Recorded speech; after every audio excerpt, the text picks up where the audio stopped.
Saya akan mengajar di kelas 11 1.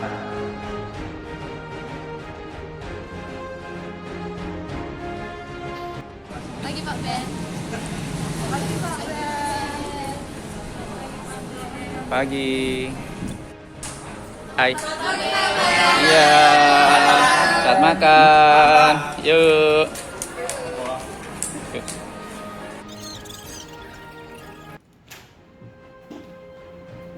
Siap, gerak. Beri salam. Salam Fransiskus. Kami pun. Ya. Silakan duduk. Sehat. Cek dulu siapa saja yang masuk hari ini. Paula Fareri, Samudra Rizky. Ada Pak. Oke, terima kasih masuk semua hari ini ya. Apa kabar? Nyanyikan yuk. Apa kabar? Hati berkobar-kobar. Jam berapa? Jam cinta kasih tinggal di mana? Tinggal dalam kasih. Kita lanjutkan pembelajaran kita. Kita masuk ke sini. Yuk siapkan HP-nya. Kita akan banyak googling hari ini. Siapkan kitab sucinya, buku catatannya, serta buku cetaknya. Yuk. Baik teman-teman semuanya, hari ini kita akan memasuki bagian kedua dari bab pertama. Gereja sebelum Allah dan gereja sebagai Tuhan yang terbuka. Kita belajar ini. Kita buka kegiatan kita hari ini dengan doa. Siapa yang mau memimpin doa? Silakan, hari kita berdoa, hari akan memimpin. Mari kita berdoa. Baik teman-teman, Pak Bes, kita mau belajar hari ini mengenai kita dalam Bapa dan Putra dan Roh Kudus. Ya Bapa yang Maha Baik, kami bersyukur untuk semua berkat yang kami terima. Engkau yang hidup dan berkuasa kini di sepanjang masa. Amin. Pada Patrus Asisi, Doakanlah kami dalam apa yang kami terus. Terima kasih hari atas doanya. Baik teman-teman semuanya, kita tanya jawab dulu ya. Pak Ben mau mereview dulu pembelajaran kita minggu lalu. Minggu lalu kita belajar tentang gereja sebagai makalah. Gereja sebagai makalah, ada yang masih ingat? Miguel. Menurut saya, gereja sebagai umat Allah adalah suatu pilihan dan panggilan dari Allah sendiri. Ini Samudra Rizky. Saya Muslim, Pak. Muslim nggak apa-apa, yang kamu ketahui saja. Menurut kamu makna gereja itu apa?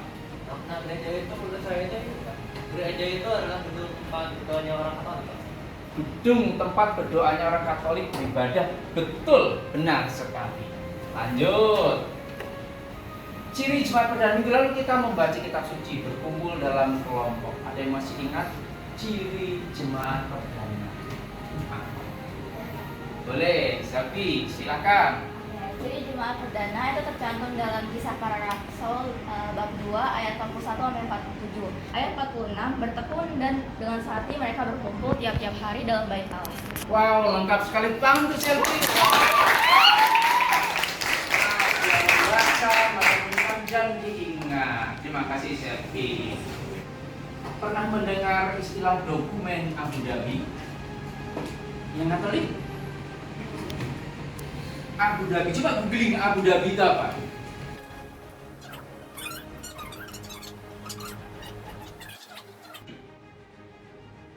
Ada yang pernah mendengar istilah gereja eksklusif, gereja inklusif? Kenapa? Aneh. Gereja eksklusif, Gereja eksklusif itu gereja yang menutup diri, Pak. gereja yang menutup diri, betul. Gereja inklusif. Ya, Ruben.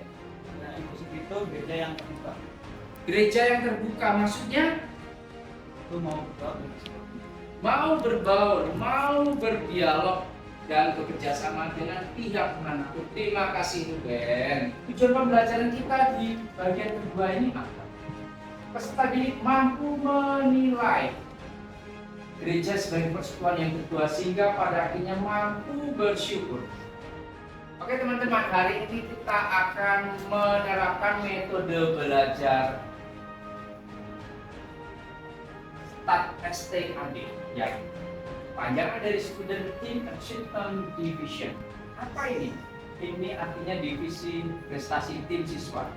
Sebuah tim kerja belajar kelompok di mana kita saling tarik menarik untuk membantu meningkatkan prestasi. Nah, sekarang kita kumpul kelompok seperti kelompok minggu lalu ya, bergabung begitu.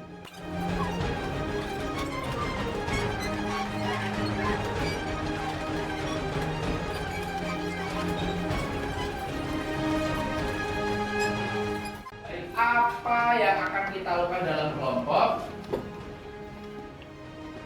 Teman-teman, ini adalah potret Paus Fransiskus bersama pemimpin besar Al-Azhar dan pemimpin tinggi dari Uni Emirat. Mereka menandatangani yang disebut dokumen Abu Dhabi. Kalian gunakan perangkat atau gawai kalian untuk mencari artikel mengenai dokumen Abu Dhabi. Lalu kalian temukan poin-poin penting yang berkaitan tentang perdamaian dunia, poin-poin penting yang dihasilkan dari dokumen ini. Silakan kalian googling literasi digital. Dipersilakan waktunya 20 menit dari sekarang dalam kelompok. Boleh ngobrol, boleh diskusi.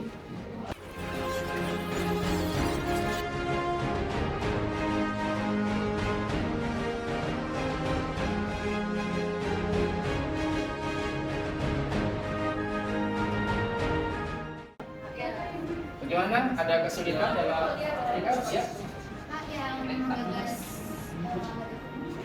Yang menggagas dokumen Abu Dhabi, yang menggagas adalah ya Paus Fransiskus bersama imam besar dari Mesir Al-Azhar.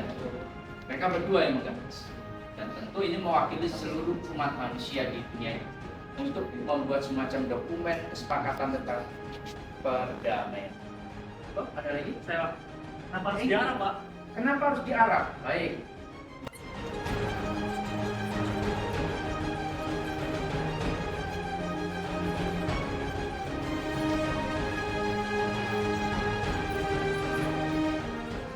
Baik, diskusi cukup.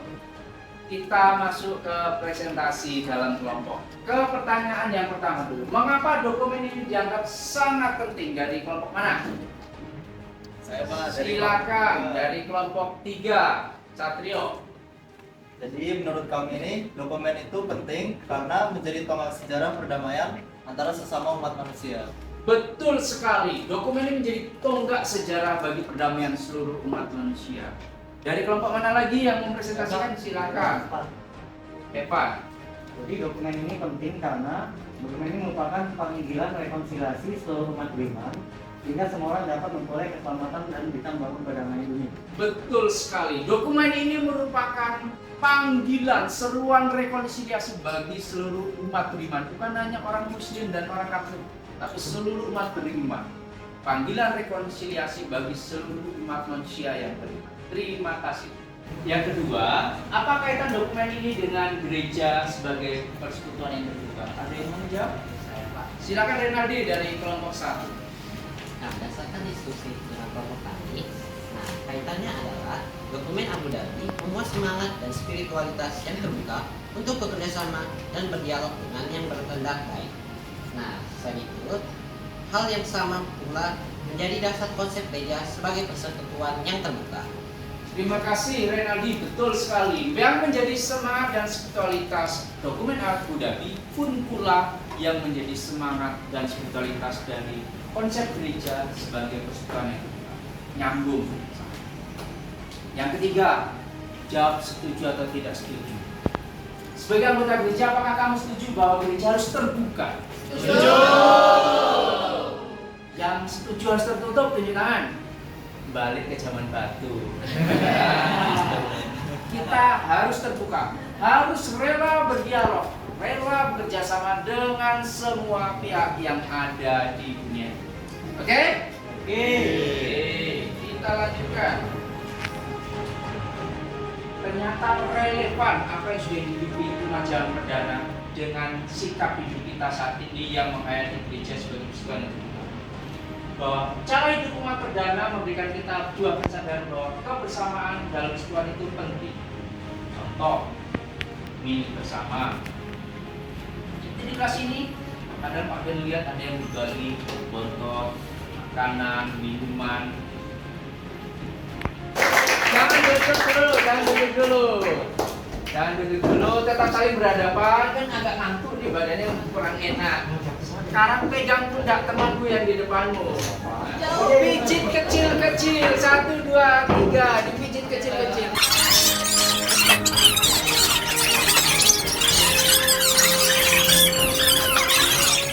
Habis sudah ngantuk kan?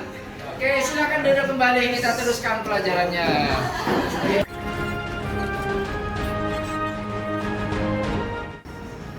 Dalam sejarahnya, gereja pernah melalui dua model sistem. Kalau disebut sistem pemerintah, sistem pemerintah. Gereja Katolik. Pertanyaannya, yang ini atau yang ini? Yang kita hidupi, kita jalani sekarang. Yang ini gereja model institusional piramidal. Yang ini gereja model umat Allah, persekutuan yang terbuka.